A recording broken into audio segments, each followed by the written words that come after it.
Welcome, guys, to this inaugural podcast circling around the WWE World Heavyweight Championship tournament, which was announced on Raw by WWE's COO Triple H.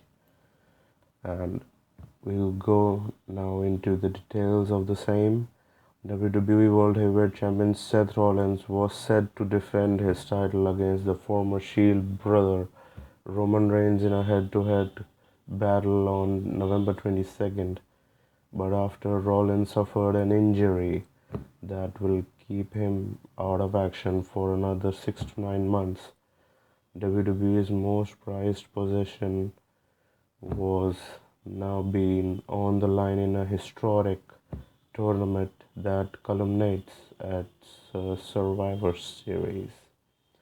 The 16 Superstar Tournament kicked off on the November 9th edition of Raw with Roman Reigns, Antonio Cesaro, now he's Cesaro, the Intercontinental Champion Kevin Owens, Dolph Ziggler, and Dean Ambrose advancing to the second round.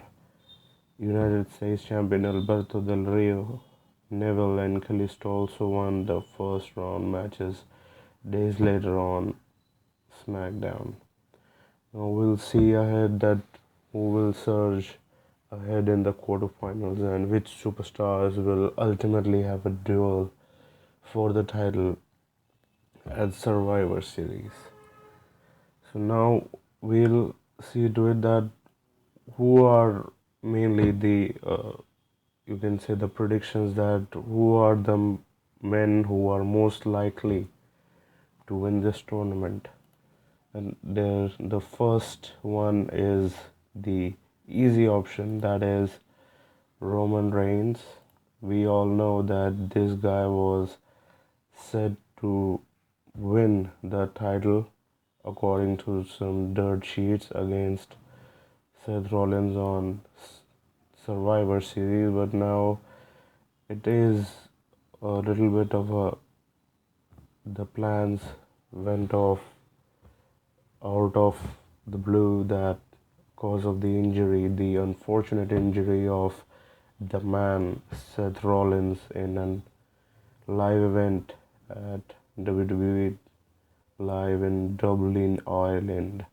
And so now the easy choice would be to go with the flow and giving the title to Roman Reigns, the corporate champion that the machine is pushing forward, and it is actually shoving in our throats that this guy, you have to accept him as being the next John Cena beta version.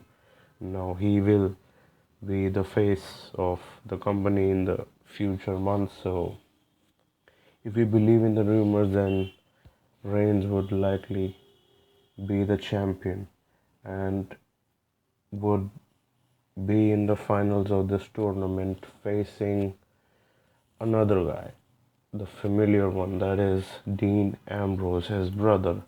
And there is a possibility, a rather big one, that in this match there will be a heel turn, which will be either with Roman Reigns or Dean Ambrose. We saw a little bit of that, the start, or maybe the little sliders of hints on Raw when Triple H was rather persuading Roman Reigns in a really heartfelt, great segment, which was the on the start of the show, and Triple H was saying that you be our man to Roman Reigns, but being the baby face and the edited crowd reactions, so Roman Reigns denied the offer. So we can somewhat anticipate that it may happen on Survivor Series that Roman Reigns turns his back on his brother Dean Ambrose and joins with the Authority and is crowned the Authority champion, the corporate champion on Survivor Series. And now the second choice is the lunatic French Dean Ambrose. The man it now is that the man who is, you can say, planned or is set that this final will happen at Survivor Series, being Reigns and Dean Ambrose facing one another. So the second option is Dean Ambrose going into the sunset with the title. Now, this is a little bit of an awkward situation, that how to give the belt to Dean Ambrose. There hasn't been any build or any bit of a push to this character of Dean Ambrose. He has not been in the spotlight or being the highlight in the shows of the past weeks. So it will be a gamble, and it may prove fruitful for the WWE that Ambrose turns heel on the long-haired big dog Roman Reigns, and Dean Ambrose is the corporate champion for the Authority, and then we can, be happy that we'll get to witness the lunatic fringe in its epitome, that we'll hear the heel promos of Dean Ambrose being the sidekick of Roman Reigns and how he is frustrated with him and being away from the spotlight for quite a while, and Roman hogging the spotlight with his turnbuckle drop kicks and Superman punches and stuff like that, always getting the win and being shoved in our throats.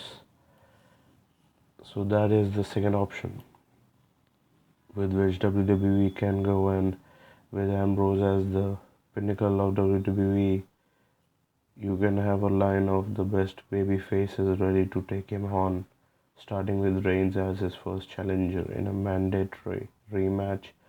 With a heel Ambrose as champion, the whole loose cannon kind of scenario can play out until WrestleMania, with Reigns potentially being the challenger after a long chase. So this was the option second. And now there is the dark horse, the wrestling's worst nightmare, Mr. Wrestling, Mr. ROH, former Mr. ROH, kill Kevin Owens. The best thing that WWE currently has. Kevin Owens is the total package. The pro wrestling universe is well aware of this fact. He's great in the ring, great on the microphone, a man who a lot of the fans love, even when he's a heel. Since winning the IC title, he has been a breath of fresh air. And he has taken the belt from a man who is somewhat of a throwback in Ryback. Owens is really an enigma. He is the darling. He was the darling in the indie circuit. Shined in NXT, made a big impact on the main roster with his debut against Cena, and continues to be one of the most entertaining things on WWE TV, without a shadow of a doubt. His ring work is matched by his promos ability. KO is cool, cocky, has it all, and he could be as important to WWE as a certain Stone Cold Steve Austin a few years ago. Whilst it is certain that the final will be Reigns versus Ambrose, how good it would be to see Owens become the man with the Authority's backing. Oh my god, that would be awesome. He talks a lot about money and being a prize champion, being a prize fighter, and being a champion to provide for his family. How much could he rub it in everyone's faces if he took Triple H's offer that he made on the opening segment of Raw this past week? So he just could make more money. Owens can produce the goods in the ring. without a shadow of a doubt. Owens can produce the goods in the ring with any opponent. He will give you promos that nobody else can. Will win over the fans and bring back ratings to Raw and SmackDown, hopefully. So Kevin and Owens at the top would be what's best for business. Some people would say that it's too early and it's too good to be true, but if it is too good to be true, then it will be awesome, and we all know that what kind of a heel and what kind of a skills, the promo skills the guy possesses in his big belly.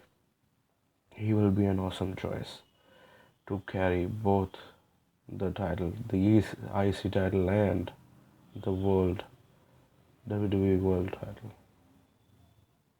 Next is the very, you could say, the odd choice. That is my choice. That is the fans' choice. That is a wish that Cesaro wins it all. We know that till Vince McMahon is alive, sadly, it just may not happen.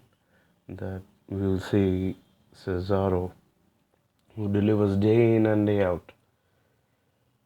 For many years, he has upped his game in the last months. Athleticism, strength, he has it all. He connects with the crowd. You can see how many Cesaro section fans signs there is in the crowd. You can see that the guy puts out a great showing every time. And this past week on Raw, he put out the match of the night versus Sheamus, and you could see that how crisp were the counters that he made. There was a counter of a bro kick into the sharpshooter. My God, that was brilliance. And we are well aware of the ending skills of Cesaro, but the only con of the guy is that yes, he is not good on the mic. That's only you can say a bad thing that the guy has, but he can back it up in the ring and he can connect with the crowd with the performance and with the wrestling. He had he for many weeks there was a time when he had in the when he answered John Cena's US title tournament challenges, and he had two great matches that was at least a 4 star of 4.5, 2 consecutive weeks against John Cena, and they were one of the very best. And they described and they enlightened that what a magnificent talent Cesaro is. So this is a wish that of many wrestling fans that maybe Cesaro gets what he truly deserves and that he gets the belt around his shoulders and the Swiss Superman wins the title. That is a very unlikely option, but yes, that is one of the many wishes that we all fans have.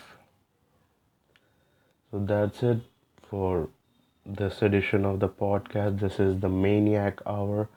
This is our inaugural episode. We'll see the response, how it gets, and we'll see in the coming weeks if it's fruitful, it's good. So we'll come up with new episodes. This will be a weekly thing, and if any discrepancy or any facts which were not said in this podcast, you are free to post them in the comment section below. And thank you for hearing. This is Abby Maniac from the Maniac Hour, and from our team, our message to you is to like, share, and subscribe. Thanks for hearing.